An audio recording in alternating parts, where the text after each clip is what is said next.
자, 아리스토텔레스 8번째 강의입니다. 주로 지금 니코마스 윤리학의 5권을 보고 있고요. 지금 지난 시간에 산술적 정의와 분배적 정의를 얘기하고 있어요. 산술적 정의라고 하는 거는 대단히 중요해요. 그래서 길게 설명하고 있어요. 그래서 그거는 나중에 이제 그 마크스의 자본론의 물신 숭배와 관련된 얘기와 연결됩니다. 그래서 그걸 조금 자세히 설명할 필요가 있는데, 분배적 정의에 관련돼서는 이렇게 설명하고 있습니다. 320쪽입니다. 제 책으로. 분배에 있어서의 옳음은 어떤 의미에서 공적 내지 가치를 따라야 한다는 데에 대해서는 누구나 동의하기에 말이다. 그런데 물론 그 가치가 어떤 것이었냐 하는 데에 대해서 모든 사람의 생각이 같은 것은 아니다. 민주주의는 그것을 자유민의 신분이라고 하고, 과도 정치를 지지하는 사람은 그것을 부 혹은 문벌이라고 하고, 귀족 정치를 하는 사람들은 그것을 덕이라고 한다. 이 말은 그 나라에서, 이게 좀 어려운 말이에요. 그러니까 이게 해석의 여지가 맞는 건데, 분배적 정의라고 하는 게 이제 요즘식으로 얘기하면, 오늘날의 한국 사회 논리로 얘기하면 이제 가난한 사람과 부자는 다른 거죠. 똑같은 사람이 아니잖아요. 똑같은 어떤 균등한 입장에 있는 사람이 아니라 두 사람을 다르게 한다. 그래서 뭐 예를 들면 돈이 많이 버는 사람은 누진세 세금을 많이 내고, 가난한 사람은 세금을 좀 적게 내서 거둬들인 세금으로 가난한 사람에게 더 많은 혜택을 준다. 이거 아닙니까? 결국 복지국가의 시스템이라고 하는 게. 그게 뭐냐면 가치에 따라서 혹은 공적에 따라서 다르게 분배한다는 거예요. 근데 그러면 그 기준이 뭐냐는 겁니다. 그 기준이 뭐냐는 거예요. 서유럽 같은 경우에 보면 세금이 무슨 종부세 같은 것도 있고요. 그다음에 무슨 상속세 같은 건 40%가 넘어요. 우리나라는 내가 몇 퍼센트는 모르겠지만 한 15에서 20% 정도 되는 걸로 알고 있는데, 지금 우리는 그거 가지고도 굉장히 많은 저항이 있지 않습니까? 자, 그럴 경우에 이 가치관에 따라서 이 분배가 달라진다고 하는 이 분배적 정의라고 하는 것은 아리스토텔레스의 얘기에 의하면 한마디로 정의 내릴 수 없다는 거예요. 그래서 여기 지금 자유민의 신분, 그러니까 자유민이 결정하면 된다고. 그다음에 과도 정치를 하는 사람은 그 문벌 높은 사람이 결정하면 되고, 그다음 귀족 정치를 하는 사람은 귀족의 덕을 가지고 하면 된다. 그러니까 그 나라마다 다르다는 겁니다.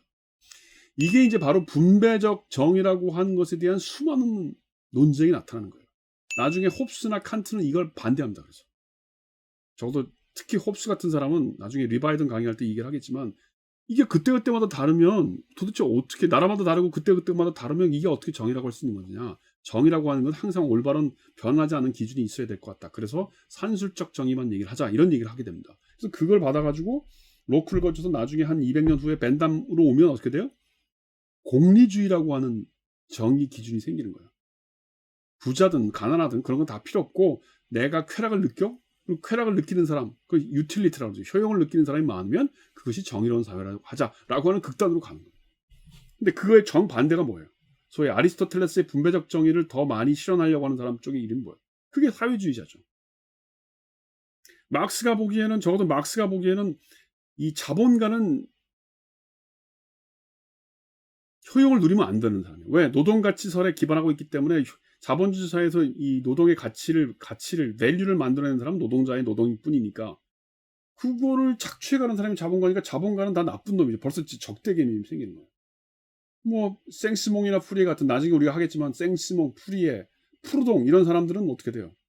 막스보다는 좀 덜하지만 똑같이 하자 이거예요. 분배적인 가치, 이런 자본가 노동자 하지 말고 똑같이 가거나, 아니면 노동력에 의해서만 임금이 분배되는 걸 훨씬 더 많이 고려하자, 이런 쪽의 논리라는 겁니다. 그래서 사실은 이 아리스토텔레스가 얘기했던 분배적 정의와 산술적 정의라고 하는 이 논리 자체만 가지고도 정치 철학사가 하나의 줄기를 형성하는 겁니다. 그러니까 분배적 정의의 입장을 받아들인 사람은 주로 사회주의적 사상을 갖고 있는 사람들이고, 물론 거기에도 여러 가지 바리에이션이 많이 있지만, 그다음에 이제 그러지 말고 분배적 정의는 하지 말자, 그냥 산술적인 얘기만 하자. 그러면 어떻게 돼요? 그건 이제 신자유주의 있죠. 홉스, 로크, 벤담, 그다음에 무슨 20세기의 노직 같이 그냥, 내가 돈 많이 벌었는데 뭐 어쩔 거야. 그리고 내가 아버지한테도 유산 많이 받았는데, 그럼 내 아버지는 뭐 나쁜 놈이란 말이냐? 내 아버지도 열심히 일해서 부자였어. 근데 그 아버지가 나한테 유산을 물려줬어. 뭐가 잘못됐는데? 뭐 이런 논리죠. 사실은 그 논리가 21세기를 살아가고 있는 한국 사회에서 굉장히 첨예하게 부딪히고 있는 거 아닙니까? 그런 의미에서 보면 산술적 정의가 뭐냐, 분배적 정의가 뭐냐를 여러분들이 아는 것이 대단히 중요하죠. 그러나 하여튼 분배적 정의란 말은 굉장히 느슨하게 그렇게 자세히 설명하지 않아요. 지금 얘기한 것 같이 공적 내지 가치에 따라 달라진다는 겁니다. 그래서 자유민주주의 체제에서는 어떻게 해야 되고, 귀족주의에서는 어떻게 하고, 과도정체는 어떻게 하고, 달라진다는 거예요. 그러면서 내리는 결론이 비례적인 것이라는 거예요. 이런 분배적 정의라고 하는 건 비례적인 거예요. 그러면 산술적 정의는 뭐냐? 요 산술적 정의는 대단히 중요해요. 이제 4장, 5장에 이 얘기가 나와요. 이건 뭐 아주 유명한 얘기입니다. 그리고 이제 아리스토텔레스의 이 얘기를 마르크스가 이 자본론에서 자본론 1장 4절에서 페티시즘 문제의 물순순대를 얘기하면서 아리스토텔레스 비판하는 거예요. 반드시 알아야 돼요. 326쪽입니다. 이 5장인데 여기 보면 뭐라고 되어 있냐면 집 짓는 사람과 재화공 두 사람의 비유를 해요. 그래서 A, B, C, D를 항상 이 아리스토텔레스가 얘기하면 물건 두 개가 있고 사람 둘이 있어야 된다. 그래서 집을 짓는 사람이 집을 짓고 구두를 만든 사람이 구두를 만들었어. 그럼 이 집과 구두를 어떻게 교환하는 것이 이제 그래서 산술적 정의를 교환적 정의라고도 하는데 어떻게 교환하는 것이 정의로운 거냐는 거예요. 그러니까 더 많이 가지면 부정의한 거고 한쪽이 더 많이 가지면 이 사람이 부정의한 거니까 이걸 뺏다가 이 사람한테 줘야 된다. 그러니까 똑같이 이건 그야말로 산술적 정의는 건 똑같이 균등하게 아까 분배적 정의는 비례적으로 나눈 건다면 이런 산술적 정의는 똑같이 나누는 것이 정의로운 거라는 거예요. 어떻게?